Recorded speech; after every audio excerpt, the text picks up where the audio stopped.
Boa noite a todos. Mais uma vez, honrado com a distinção, estamos levando adiante o projeto ABEBM TV e nessa oportunidade nós vamos falar sobre o Livro dos Espíritos, no seu livro 4º, Esperanças e Consolações, capítulo 1º, Penas e Gozos Terrestres, cujo subtítulo é Desgosto da Vida e o Suicídio, nas questões 951 a 957.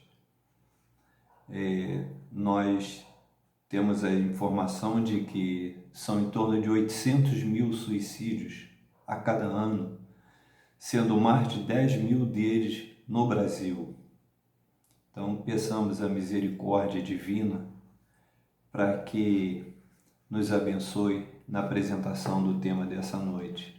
Vamos proceder então à leitura da página de abertura, coleção Fonte Viva, livro Vinha de Luz, por Chico Xavier com Espírito Emmanuel. É a lição número 94. Mas tudo isso aconteceu para que se cumpram as escrituras dos profetas. Então todos os discípulos, deixando-o, fugiram. Está em Jesus, por Mateus capítulo 26, versículo 56. O desígnio a cumprir-se não constitui característica exclusiva para a missão de Jesus.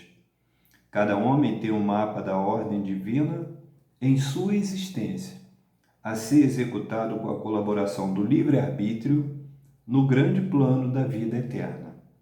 Acima de tudo, nesse sentido, toda criatura pensante não ignora que será compelida a restituir o corpo de carne à terra. Os companheiros menos educados sabem intuitivamente que comparecerão a exame de contas, que se lhes defrontarão paisagens novas além do sepulcro e que colherão, sem mais nem menos, o fruto das ações que houverem semeado no seio da coletividade terrestre. Em geral, porém, ao homem comum, esse contato entre o servo encarnado e o Senhor Supremo parece extremamente impreciso e prossegue, experiência fora, de rebeldia em rebeldia. Nem por isso, todavia, a Escritura, principalmente nos parágrafos da morte, deixará de cumprir-se. O momento, nesse particular, surge sempre, com múltiplos pretextos, para que as determinações divinas se realizem.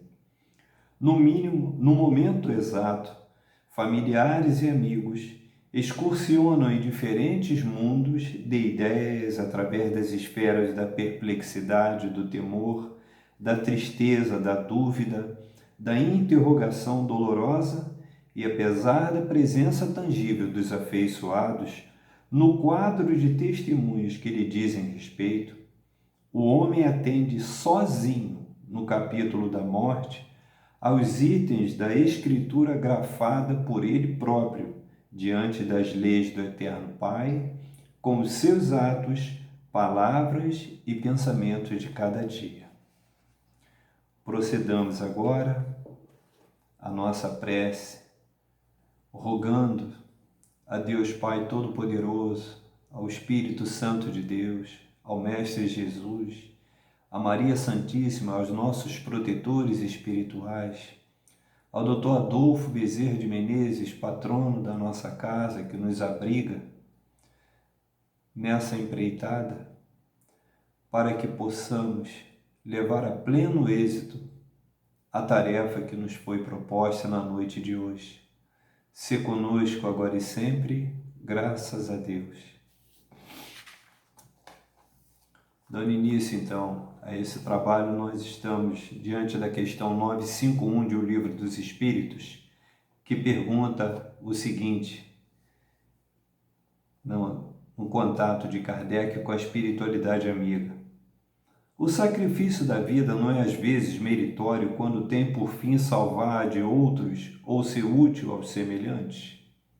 A resposta dos Espíritos é muito clara e diz o seguinte: isso é sublime de acordo com a intenção. E o sacrifício da vida não é então um suicídio, mas Deus se opõe ao sacrifício inútil e não pode vê-lo com prazer se estiver manchado pelo orgulho e por uma segunda intenção. Então nós temos os casos antigos na Grécia, na Roma antiga, que era o chamado suicídio forçado. Sócrates, um dos precursores do Cristo, por contrariar o sistema político de então, foi condenado à morte e ele próprio teve que ingerir cicuta. Mas ficou o conceito, ficaram as ideias, ficaram as lições trazidas do mais alto e ele materializou isso para toda a humanidade. E aí nós temos o caso também de Cleópatra. Marco Antônio, seu marido, na época, foi 30 a.C., obrigados por Otávio a se suicidarem porque eles caíram na condição de inimigos do Estado. E essa era uma forma de preservar o patrimônio da família, porque se o Estado, na época, Grécia e Roma também, se eles fossem responsáveis por tirar a vida daquele que contrariou os seus interesses, seriam obrigados por lei a sequestrar todos os bens, o patrimônio, deixando toda a família daquele que foi vitimado nesse processo na miséria. Então era uma forma de preservar, inclusive, esse patrimônio. Havia também uma questão econômica por trás disso tudo. Na questão 952, Kardec apresenta o seguinte: o homem que perece como vítima do abuso das paixões, que, como se sabe, deve abreviar o seu fim, mas as quais não têm mais o poder de resistir porque o hábito as transformou em verdadeiras necessidades físicas, comete um suicídio? E a resposta dos espíritos é clara quando diz que é um suicídio moral.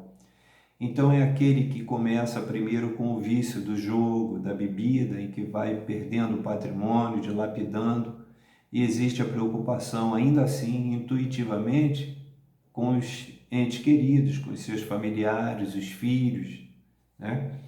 Então, o fumo, as drogas em geral, a alimentação, como foi o caso do André Luiz, no capítulo 4 do livro Nosso Lar, em que Alexandre, o preceptor espiritual, esclarece de que o hábito alimentar de André Luiz, quando encarnado, contribuiu muito para que ele contraísse a doença que levou à sua morte. Além do estresse, além da cólera, da ira, tudo isso vai minando a resistência pouco a pouco e existe esse suicídio a prazo. Tudo como consequência dos vícios, dos hábitos, os maus hábitos e, acima de tudo, a descrença no poder de Deus, o desconhecimento ou esquecimento do poder da prece quando estamos mais necessitados. Na questão 952A, é mais ou menos culpado do que aquele que corta a sua vida por desespero? No primeiro caso é culpado porque ele teve capacidade de perceber. Num momento de desespero é o desatino, são nas raias da loucura, na privação, né, da capacidade intelectual, ainda que momentânea, mas o suficiente para que a pessoa cometa aquele gesto de desatino. Ele vai se arrepender lá na frente, mas na hora ele não tem condições dessa percepção. Então, no livro Missionários da Luz, no capítulo 11, com Chico Xavier e o mesmo André Luiz, eles falam da situação de Raul, que envenenou gradativamente a Noé com o objetivo de desposar Esté, a esposa de Noé. Conseguiu, fez todos os planos, ela não sabia de nada, estava inocente, até que ele, corroído pelo remorso, pôs fim à própria vida. E vai ter que passar por esse calvário até descobrir que realmente não funciona dessa maneira. A 953 pergunta: quando uma pessoa vê à sua frente uma morte inevitável e terrível, é culpado por abreviar de alguns instantes o seu sofrimento por uma morte voluntária? Aí, tanto na capacidade volitiva daquele que é paciente, o sofredor de uma doença, quanto aquele que ajuda, são culpados. Ainda assim é o caso do suicídio. Então, o nome, desde a antiguidade, chama-se eutanásia. É a teoria segundo a qual seria lícito abreviar a vida de um doente incurável para pôr fim a seus sofrimentos. Bem, nós temos a questão 132 do Livro dos Espíritos, que diz que a encarnação é necessária para atingirmos a perfeição. Como nós estamos sempre falhando e devendo, não cumprindo numa só existência todos aqueles débitos que temos para com Deus, há então uma segunda oportunidade, terceira, quarta, quinta, décima, vigésima, está lá retratado na questão 167 e vem como expiação. Ora, se a partir da segunda encarnação a gente não dá conta e ainda abrevia essa existência, o débito só vai aumentar. Não tem outro jeito. E na questão 953b, nesse caso, quais são as consequências de tal ação? Então, vai ser sempre uma expiação proporcional à gravidade da falta segundo as circunstâncias, como sempre foi dito em todas as 1019 questões do Livro dos Espíritos. E aí o cristianismo e mais tarde a própria Igreja Católica, principalmente através das obras de Santo Agostinho, em especial A Cidade de Deus, é uma exortação a que não se cumpra a abreviação dessa existência diante de todas as dificuldades que possam surgir. Sempre haverá uma chance de superá-los, porque a vida é o bem maior que um ser, um espírito pode ter.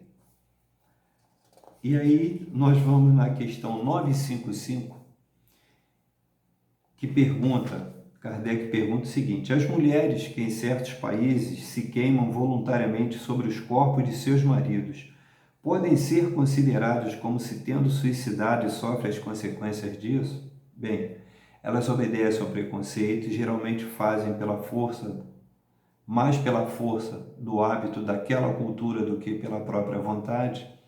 E isso predomina principalmente nas sociedades patriarcais, que são alguns países ainda do Oriente Médio, na Turquia, por exemplo, mas na Índia já existem várias leis proibindo que a mulher proceda dessa forma. Embora não seja inevitável que aconteça um caso ou outro, pelo menos nesse aspecto a lei dos homens vai se aperfeiçoando, a sociedade vai se aculturando, a civilização chega para, mesmo nos rincões mais escondidos, e as pessoas vão tendo a percepção de que o caminho não é esse. Na questão 956 diz o seguinte: os que não podendo suportar a perda de pessoas queridas se matam na esperança de se juntarem a elas, atingem o seu objetivo? A resposta dos espíritos é claríssima, dizendo o seguinte: não acontece isso. Não é de acordo com a vontade daquele que tira a própria vida e, pela lei de Deus, vai ficar mais distante ainda daquilo que ele intenciona, daquilo que ele tem o objetivo, que é de ficar perto da pessoa amada. Vai ficar mais distante proporcionalmente ao gesto que tenha praticado. E um exemplo clássico é a peça Romeu e Julieta, de William Shakespeare, baseada num caso acontecido em torno de 1534, 1535. A peça é de 1594. Se passa em Verona e Romeu era da família Montecchio, era prometido a uma outra moça da sociedade, já era noivo, e Julieta Capuleto pertencia a essa segunda família, rival política da outra, e também estava prometida a um noivo chamado Paris. Os dois se conheceram numa festa e largaram Rosalina de um lado, Paris do outro, e se casaram com Frei Lourenço às escondidas. Quando a família descobriu, considerando a rivalidade, o temor deles das retaliações, Julieta correu então ao Frei Lourenço e esse sugeriu que ela tomasse uma poção pela qual ela ficaria adormecida por várias horas. Seria o suficiente para conscientizar a família de que ela tirara a vida, então ela se recobrava e seguia adiante. Era uma forma que eles tentaram. Romeu, no entanto, chegando nessa capela, à procura do Frei Lourenço, encontrou Julieta desfalecida.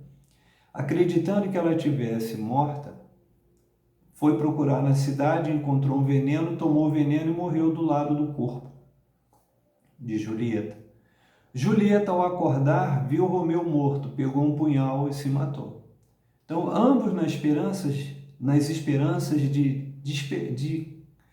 acreditar que encontrariam o ser amado do outro lado. Só que essa história é sempre baseada em fatos reais. Então ele era muito sensível, William Shakespeare era muito sensível, ele acompanhava a evolução da sociedade, observava muito até que ele conseguia reunir tudo isso em peças teatrais que era o cinema da época, né? E aí na questão 957, quais são em geral as consequências do suicídio sobre o estado do espírito?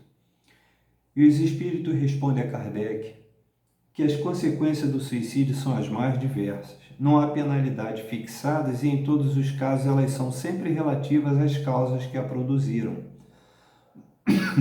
Perdão.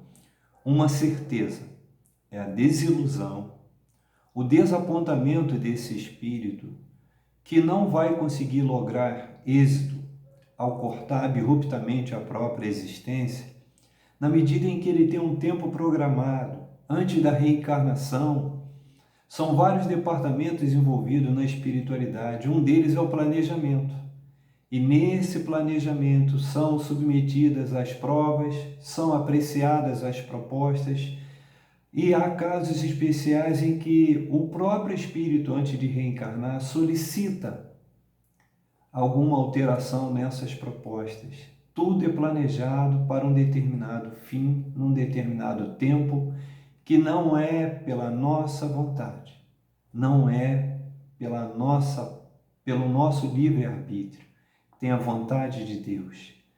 Mas quando a gente impede numa existência que esse projeto de Deus, cujo acordo é colocado num segundo plano lá pelo véu do esquecimento, quando há reencarnação, faz com que as pessoas cometam esse desatino, mas só vão descobrir depois. E aí vem as dificuldades. Na própria Bíblia, que retrata a história da humanidade, Moisés, em Êxodo, capítulo 20, versículo 13, diria: não matarás. Moisés repetiu em Deuteronômio, um outro livro da Bíblia, no capítulo 5, versículo 17, não mate. Jesus, no Sermão da Montanha, retratado em Mateus, capítulo 5, versículo 21, disse: ouvistes que foi dito aos antigos, não matarás, e quem matar será réu de juízo. Então, estava tudo escrito na Bíblia, está diante de todos nós. Mesmo assim, o próprio Moisés, Saul, que foi o primeiro rei de Israel, Davi, que foi o terceiro rei de Israel, Jó, Jeremias, Jonas e Elias pediram a Deus que tirasse as vidas deles, porque estavam assoberbados e não acreditavam que dariam conta das atribulações que os cercavam no dia a dia. Deus não só não tirou a vida deles, como provou pelas próprias leis que eles estavam à altura de cumprir a empreitada que receberam, porque isso foi planejado antes. Nenhum espírito chega na face da terra ou em qualquer outro orbe alegando que desconhecia aquilo que ia passar. O véu do esquecimento pela reencarnação não retira do espírito o direito de não acreditar naquilo que se propôs a cumprir. E nesse caso, nesse contexto, Judas, por exemplo, retratado em Mateus capítulo 27, versículos 1 a 10, não resistindo diante do vulto, do alcance da sua ação contra Jesus, que na verdade já estava previsto pelo próprio Jesus, quando na Santa Ceia disse que um deles o trairia. Judas era um dos apóstolos, era um dos escolhidos de Jesus, não era um gentio qualquer, ele era um apóstolo, estava na Santa Ceia com Jesus, foi escolhido por Jesus e ainda assim praticou esse ato. Então, ficou para toda a eternidade, enquanto existir um exemplar de a Bíblia Sagrada, que Judas é aquele que traiu Jesus. Mas a misericórdia divina é tão sábia, é tão misericordiosa, é tão amiga, tão operosa no resgate de todos os espíritos, que mesmo tendo passado 14 séculos, Judas voltou reencarnado como Joana d'Arc, uma das heroínas da França na Guerra dos 100 Anos contra a Inglaterra. 14 séculos, comparado com a faixa média de 80, 90 anos, na expectativa média de vida no Brasil, 1.400 anos é um pouco muito, né? Vocês hão de convir. Um outro exemplo no Brasil é Ivone do Amaral Pereira. Ivone nos brindou, dentre outras obras, com Memória de um Suicida, quando fala do Camilo Castelo Branco, escritor português que ficou cego e se suicidou em desespero. E ela narra toda a epopeia desse espírito na erraticidade até que tem a oportunidade do resgate que só o arrependimento pode trazer. A própria Ivone, dessas 6 existências registradas nas obras mais conhecidas, ela se suicidou em 2 oportunidades. A própria Ivone. Então, depois é que descobre, só na erraticidade vai descobrir que esse desatino, pelo contrário, antes de abreviar o seu sofrimento, as suas angústias, o seu desespero na face da terra, agravou para as existências posteriores. E tantos outros anônimos.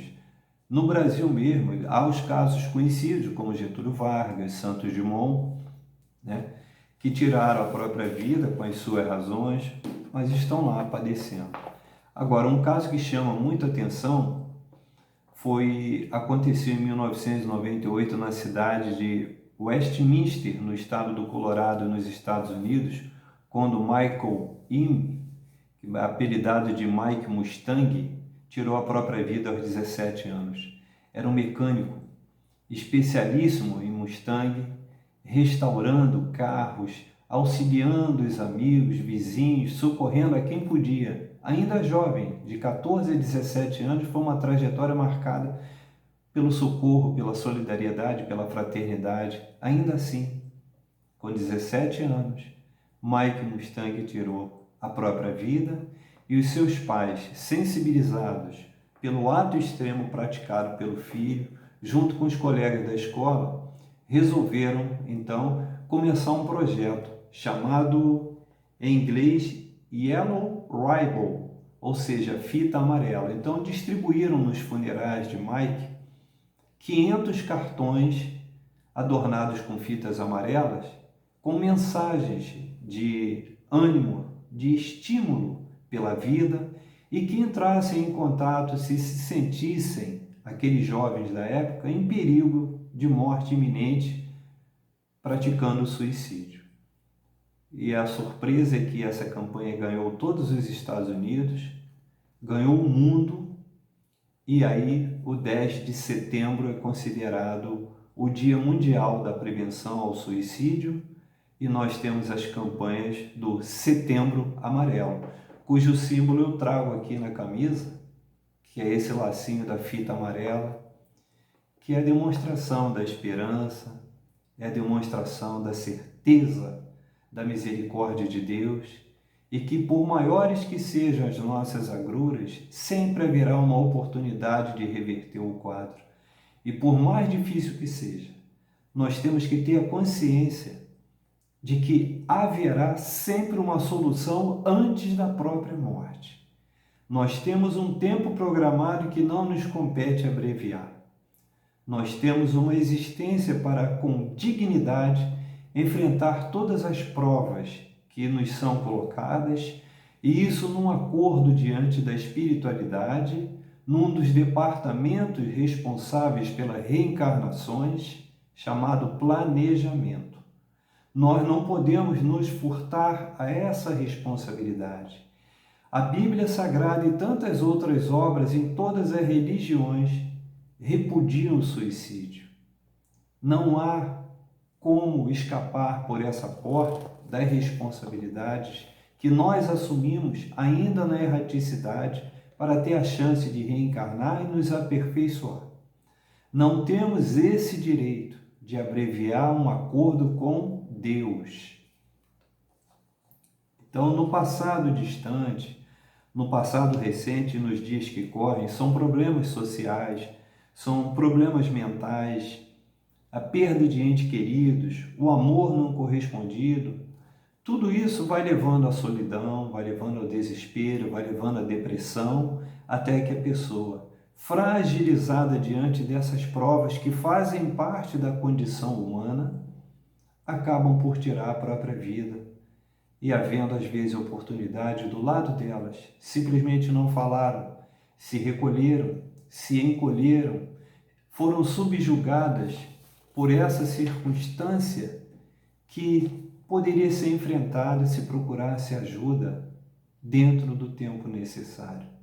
Não há desígnio de Deus que preveja o suicídio. O que há previsto por Deus para todos nós é uma existência digna num tempo que pertence a Ele. Somente Deus pode dar conta daquele tempo que nós temos que passar numa encarnação neste ou em outro orbe, com o objetivo da perfeição prevista na questão 132 do Livro dos Espíritos. E seguindo nessa trajetória desse mesmo livro, a questão 621 nos demonstra que as leis de Deus são incutidas na nossa memória, na nossa consciência, quando somos concebidos, antes mesmo de possuirmos um corpo. Então, não há justificativa que traga qualquer atenuante para esse fato que o espírito pode, ao atentar contra a própria vida, criar ou transformar numa dificuldade maior para as existências do porvir. Enfim, o distanciamento da fé, da esperança, da certeza da misericórdia de Deus e o esquecimento de que a vida de cada um é muito importante faz com que as pessoas, ainda nos dias de hoje, procurem dar cabo da própria existência, tentando escapar daquilo que só compete a ela. Esse enfrentamento das dificuldades, esse enfrentamento da realidade que os cerca, não vai fazer com que sejam perdoados ou abençoados num breve tempo. Olha o exemplo de Judas, 14 séculos entre a Santa Ceia, a crucificação de Jesus e a oportunidade de reencarnar na Terra no corpo de Joana d'Arc, para ser sacrificado em nome também de Jesus Cristo. Um exemplo é a questão 154 do livro O Consolador, também por Chico Xavier, com o Espírito Emmanuel, que nos apresenta o seguinte. Questão 154. Quais as primeiras impressões dos que desencarnam por suicídio? A resposta: clara, cristalina e decepcionante para aqueles espíritos que procuraram esse caminho. Perdão.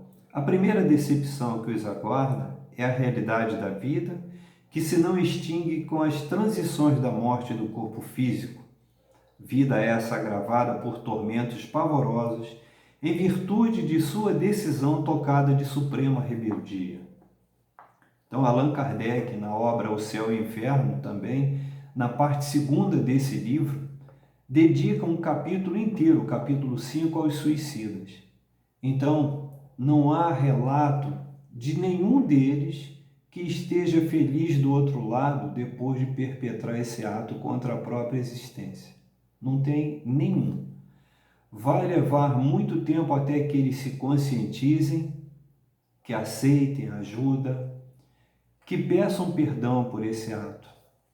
Então, aqueles que achavam que seria o fundo do poço, a solução de todos os problemas, descobrem tardiamente que não funciona desse jeito. Mas haverá sempre a esperança, haverá sempre a oportunidade desse resgate, de trazer as soluções que não conseguiu na existência que foi abruptamente cortada, nas outras existências, porque a misericórdia de Deus é eterna, como Deus é eterno. Então, há e haverá sempre a misericórdia que, nos dizeres de Joana de Ângeles, na obra Momento de Iluminação, a vida não se consome na morte física e o fenômeno biológico não é a expressão real do ser. Então, a psicografia de Divaldo Franco e essa assertiva confirma ao longo da história que esses exemplos de abnegação, de coragem, de capacidade de suportar as provas na existência atual são consequência do nosso passado recente ou do nosso passado remoto. E somente a resignação, a aceitação da imutabilidade, da perfectibilidade das leis de Deus é que vai fazer com que tenhamos esses anticorpos necessários para que lutemos com dignidade para sustentar a existência, provendo os recursos necessários para a nossa sobrevivência e ajudando, porque só com a caridade, só com essa caridade que é exemplificada por Jesus, nós teremos a possibilidade da redenção. Somente com a fraternidade, com a solidariedade, com a sociabilidade, isso tudo irmanado na família, com amigos, parentes, consanguíneos ou afetivos, essa família é que vai nos proporcionar os meios emocionais, sociais, intelectuais, espirituais mesmo, encarnados, para que consigamos superar as adversidades construídas por nós mesmos em existências anteriores.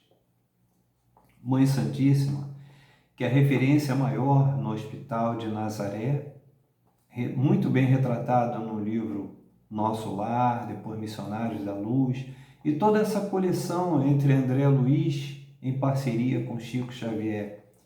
Então, a Legião dos Servos de Maria vai aos mais longínquos recantos do universo.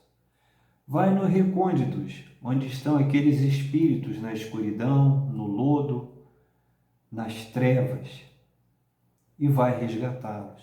Mas para que isso aconteça, é necessário, acima de tudo, a vontade desse espírito de ser resgatado, o arrependimento, o pedido de perdão a Deus e o reconhecimento de que tirar a própria vida só abreviou aquela existência, não resolveu nenhum dos problemas que o levaram a esse desatino. Pelo contrário, vai fazer com que ele ainda tenha outras existências para tirar o desagravo dessa atitude. E para os seguidores da doutrina espírita, a responsabilidade é aumentada pelo conhecimento que já detém sobre a vida nos dois planos. Então, há uma obra gigantesca trazida até nós através da Bíblia, de todos os livros e as histórias trazidas por Hermes Trismegisto lá no Egito Antigo, o livro dos mortos, que orientava a conduta daquele ainda encarnado e quando desencarnasse, previsto pelos egípcios, os Vedas, lá, os hindus, trazido por esses luminares que antecederam a passagem de Jesus na Terra, como Buda, o Siddhartha Gautama, né? Sócrates, o próprio Elias, profeta, todos esses trouxeram registro e a partir de Jesus com o Novo Testamento, vem nos dizendo, nos trazendo exemplo, nos mostrando o vigor que a vida deve ter enquanto encarnados, para que tenhamos a dignidade de enfrentar as vicissitudes como ele enfrentou, distribuindo amor, solidariedade, caridade e fraternidade, como dito há pouco. Só assim, enchendo o nosso dia de tarefa, encarando com fervor, com fé, com esperança, a todas essas atribulações que são muito menores do que aqueles antigos luminares que nos deixaram registro na história, para que acreditemos na misericórdia de Deus, acreditemos nesse amor de Jesus, nessa vontade, nessa fé inabalável de Maria Santíssima e a sua obra, infinita e eterna enquanto existia a vontade de Deus, para resgatar todos esses. Legião dos servos de Maria, a abnegada facção, cujo trabalho é o de resgate desses espíritos que inopinadamente cortaram a chance de resgate de dívidas de existências anteriores. Sejam todos amparados, sejam todos resgatados e iluminados por esse amor infinito da Mãe Santíssima. Não nos desesperemos, por maior que seja a dor, por maior que seja a angústia, pois em meio às maiores tempestades sempre haverá uma porta aberta, haverá sempre uma mão amiga, um olhar atento, um ouvido atencioso, haverá sempre uma atitude de respeito para com todos nós. Nunca se esqueçam que num caso de angústia, num caso de solidão, no caso de desesperança ou de desespero, há pessoas abnegadas, envolvidas em auxiliar tantos quantos busquem o socorro. Temos o Centro de Valorização da Vida, CVV, Disque 188, e no caso especial da Associação Beneficente Espírita Bezerra de Menezes, há o contato@abebm.org.br. Nesse momento, para a prece final, agradecendo por mais uma oportunidade, rogamos a permissão do mais alto para que, tendo como referência o Evangelho segundo o Espiritismo no seu capítulo 28, item 72, a guisa de prece final, seja então elevada uma prece ao suicida. Sabemos, ó meu Deus, qual a sorte que espero os que violam a tua lei, abreviando voluntariamente seus dias. Mas também sabemos que infinita é a tua misericórdia. Digna-te, pois, de estendê-la sobre a alma do irmão suicida. Possam as nossas preces e a tua comiseração abrandar a acerbidade dos sofrimentos que ele está experimentando por não haver tido a coragem de aguardar o fim de suas provas. Bons espíritos que tendes por missão assistir os desgraçados, tomai-o sob a vossa proteção, inspirai-lhe o pesar da falta que cometeu, que a vossa assistência lhe dê forças para suportar com mais resignação as novas provas por que haja de passar, a fim de repará-la. Afastai dele os maus espíritos, capazes de o impelirem novamente para o mal e prolongar-lhe os sofrimentos, fazendo-o perder o fruto de suas futuras provas. A ti, querido irmão, cuja desgraça motiva as nossas preces, nos dirigimos também para te exprimir o desejo de que a nossa comiseração te diminua o amargor e te faça nascer no íntimo a esperança de melhor porvir. Nas tuas mãos está esse porvir. Confia na bondade de Deus, cujo seio se abre a todos os arrependimentos e só se conserva fechado aos corações endurecidos. Obrigado ao Mestre Jesus, obrigado à Mãe Santíssima, obrigado ao Dr. Adolfo Bezerra de Menezes e a esse Deus maravilhosamente justo e bom. Muito obrigado.